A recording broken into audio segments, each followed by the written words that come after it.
Hello everyone, and welcome back to Tu Tien's Stories. I'm so happy to have you here with me again to enjoy another heartwarming story about Jack and Tu Tien. I hope your day is filled with happiness and gentle moments. If you love these stories, don't forget to hit that like button and leave a comment to let me know which part you enjoyed the most or which part could be even better. I read every single comment and I truly appreciate it. Now let's dive into today's story together. Early mornings on the hillside always carry a special kind of light. It isn't harsh like midday sun, nor soft and fading like late afternoon. It's a tender layer of golden light that brushes over the leaves and the wooden steps of the porch. The little white house tucked quietly against the slope welcomes that sunlight like an old friend. No sound of engines, no city noise.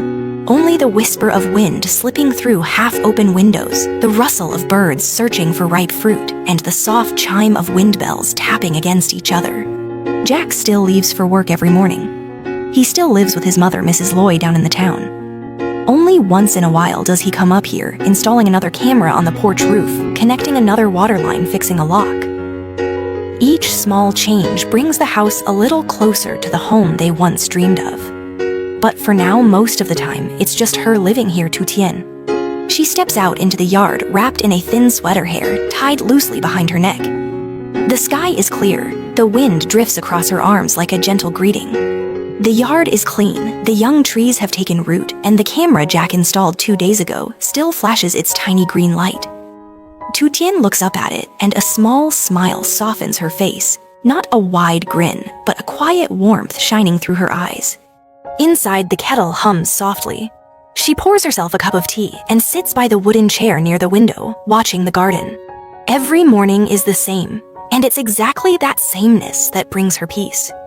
But peace doesn't always mean the absence of emptiness. Tu Tien has always known Jack loves her. Every corner of this house carries traces of his hands, from the new water pipes to the power sockets near the kitchen, from the wind chime she liked to the small table in the porch. But deep down, she still feels small. While he takes care of everything so she can live comfortably, she quietly wishes she could do something too. Not something grand, just something small so he wouldn't have to carry everything alone. So that when someone asks whose home is this, she could answer ours without that quiet ache of feeling dependent. Her fingers gently slide across the tabletop. Sunlight streams through the window, falling in a soft line on an old notebook in the kitchen corner. She opens it. The pages are yellowed with time, but her late mother's handwriting remains clear recipes, notes, little reminders. Stir gently so it won't burn, and good things take time. A soft laugh escapes her lips. In those old pages, she sees a glimpse of her mother again, those warm mornings of her childhood. Among the recipes, one page stands out, the one with her mother's fried dough sticks made on chilly mornings. She stares for a moment, then ties her hair up, rolls up her sleeves. The kitchen begins to stir to life. The sound of kneading dough, the faint click of the gas stove, the oil slowly heating in the pan. The smell of frying dough gently fills the air, carrying with it the warmth of old memories. One by one, the little dough sticks turn golden in the pan, puffing up and sizzling happily. Tu Tien stands by the stove, cheeks flushed from the heat, her hands skillfully turning each piece. There are many things she doesn't know how to do, but there are also things she can. These golden sticks aren't just food.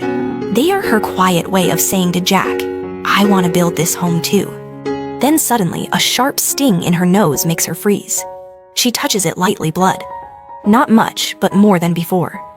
Tu Tien gently dabs it with a tissue, takes a slow breath, folds the tissue neatly, and sets it aside. She doesn't want to stop. The oil keeps sizzling like a cheerful little song. Morning light spills softly across the kitchen, illuminating the face of a small, fragile girl, quietly strong in her own gentle way. When the last batch of dough sticks was lifted from the oil, the kitchen was wrapped in a gentle warmth. The golden pastries, still steaming, were carefully arranged in a bamboo basket. Tu Tien lined it with paper to absorb the oil, then covered it with a clean cloth that smelled faintly of sunshine. For a brief moment, she stood still, gazing at the basket, as if looking at something truly hers, small but deeply meaningful. Outside, the early sunlight had grown a little brighter. The mist was nearly gone. A rooster crowed from a nearby house, and the distant rumble of engines climbed the hill. Everything around her spoke of an ordinary morning, yet inside something stirred softly. She slipped on a light jacket, put on her conical hat, and carried the basket out of the little house. The path from the hill down to the market was a narrow trail winding through trees. With each step, the gravel crunched softly under her feet. Her shadow stretched long on the damp, misty ground. The morning breeze brushed against her like a quiet touch. She drew a deep breath, her chest tightening slightly from the chill, but her heart felt warm. For the first time in many days, she felt she had done something meaningful. Not for anyone else, but for herself and for the man she loved. The morning market was already buzzing. Shouts, laughter, and bargaining blended into a familiar song of everyday life. Tu Tien chose a quiet spot under a tree where it was cool and calm. She spread out a clean cloth, set down the basket, and lifted the cover. A warm, delicate fragrance drifted into the air, golden, crisp, and inviting. At first, only a few curious eyes glanced her way. Then an older woman selling vegetables stopped by. Dough sticks, freshly fried Tu Tien, nodded, smiling gently, and handed her one to taste. It's good, crispy and fragrant. How much? That simple question made her heart flutter. It was her first time selling something she made with her own hands, the first time she stood alone in the market like this. No one stood beside her, but she didn't feel lonely. Instead, a small, quiet pride rose in her chest. Then came the second customer, then the third. Not a crowd, but enough to slowly empty the basket. As she chatted with people, something inside her loosened, as if a knot of worry had quietly untied itself. But her body was still fragile. While wrapping up a portion for a customer, a dull ache crept up her neck. She touched her nose quickly, blood again redder this time. Tu Tien turned away, dabbed gently with a tissue. No one noticed.